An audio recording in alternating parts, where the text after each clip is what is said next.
Hey there, it's Lauren. Welcome to the first ever Take Action Tuesday, where we are going to talk all about AAC in really short, actionable videos. And in our first episode today, we are diving into the why behind AAC. So stick around and I will share why I am so passionate about AAC and what these weekly shows will have to offer you. Are you ready to dive in? Let's go.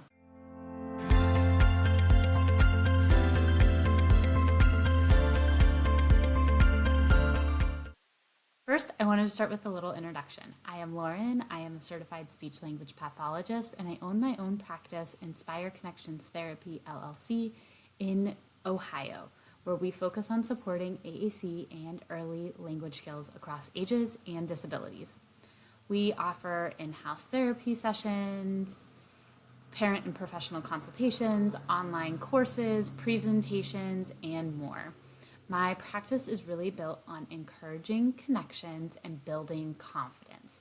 I believe that that is the foundation for success with both our individuals that we work with and our caregivers. When we have that connection and we have that confidence, the sky is the limit. Most importantly, I am a wife and a mom, which you know is a full-time job in and of itself. So I understand just how precious your time is. My goal is to always bring you information that can be used right away because let's be real. How many times have you sat through a presentation or a training and left going, okay, but now what? Where do I find the answer to that? Or now I need to research these 10 things. It's incredibly frustrating, and I will do my best to do the heavy work and bring you the Reader's Digest version of our content each week. With all of that being said, it is really important to mention that not all recommendations work for every individual, and this weekly talk is not a substitute to speech therapy.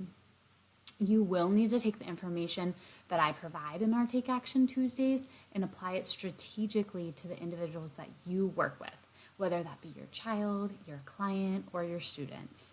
And here's the thing that I don't think we talk about often enough. There really are no black and whites in this area. I can tell you what works for the majority of individuals, but there's always going to be an exception. And that is where this critical thinking piece comes into play. How can you take the information that I'm sharing each week and apply it to who you are working with so that everyone can be successful? Okay, so now that we are on the same page, I want to talk about why AAC. And guys, I love AAC, I really do, and I have for many, many years, and I want the whole world to know about it. So I'm not going to talk about the research today. There is a ton of it out there. If you're interested in learning the research, please feel free to message me or send me an email, and I would be happy to get that information to you. What I really want to talk about today is why I fell in love with AAC. So I had the fortunate opportunity to work with AAC in both undergrad and graduate school, and graduate school was where I really fell in love with it. I was fortunate to have some really good experiences, and one of them was working in a local school district to support their AAC coordinator. It was the most amazing experience, and truly it shaped much of the therapist that I am today. I can look back and still remember the day that we trialed a eye gaze device with this first grader, and her face lit up when she heard it speak. She was trying to say something and was able to say it with that device, and it was the coolest thing ever. And we came back a few weeks later, and she was taking pictures of herself and everyone in the classroom, and this really gave her the opportunity to show who she was and show what she had to offer in that educational system, and it was amazing to see. I also had an encounter with a preschooler who would walk around the room and knock all the chairs down as they stormed around the room, and it took us a while to figure it out, but it turns out he was hungry. So when he was able to ask for a snack on his AAC device, it dramatically changed his ability to access that classroom. And then there was this high schooler that really had not had access to robust communication up until I met him, and he was finally able to talk about this airplane museum that he loved so much. It was a journey, it was a process. It didn't happen overnight, but it gave him the opportunity. And I have seen it. I've seen AAC support communicator after communicator. And when teams put in the work to support it, it really can open doors so much for these communicators.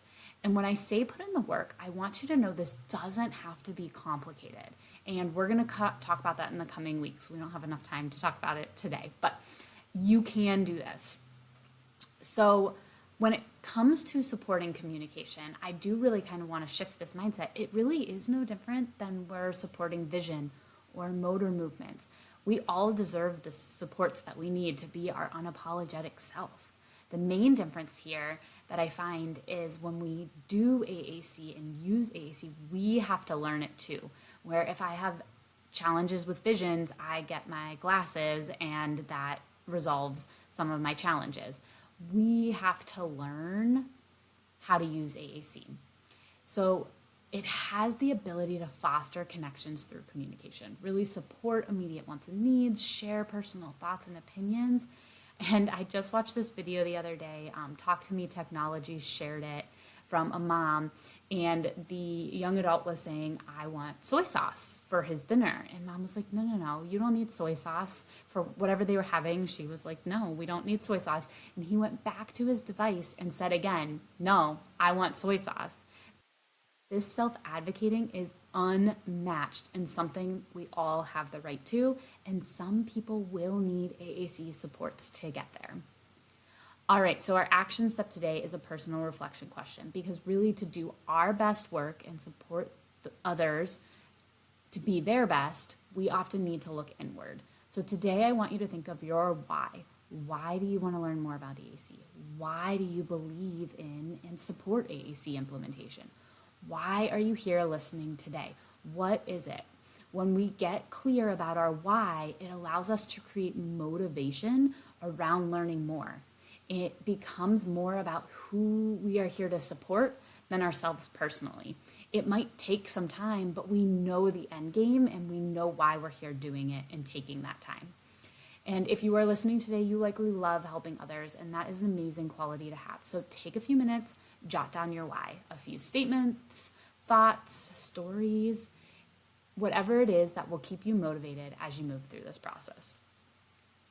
All right, that is today's show. I hope you will join me next week when we are going to talk about the 3 practices to leave behind in 2023.